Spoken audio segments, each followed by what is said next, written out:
Dokážete vyriešiť tento filozofický paradox? Toto je paradox týkajúci sa identity. A identita je v podstate súbor kritérií, podľa ktorých určujeme, že niečo zostáva tým istým v priebehu času.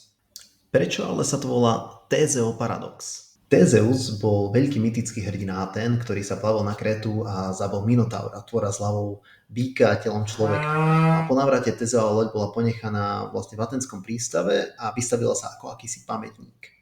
Ako môžeme povedať, že niečo je rovnaké v jednom momente, ale aj neskôr? Predstavme si, že Tezeus má loď. Je zložená z niekoľkých dosiek, sťažne, viete, plachty a počas svojej plavby zistí, že jedna z dosiek je zhnitá a musí ju vymeniť.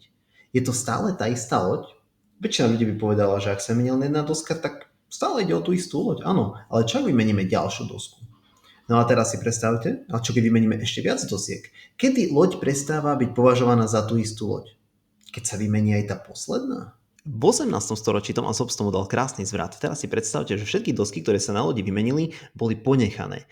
A tak ako sa tie postupne menili, tak sa staviala druhá loď. Čiže na konci máme dve identické lode vedľa seba, jedna zo starých pôvodných dosiek, jedna je tá nová. A teraz, ktorá je tá Tézeová loď vlastne? Sú obe? Nie je to ani jedna? Skúste sa nad tým zamyslieť a podielte sa so mnou vašu odpoveď dole do komentára.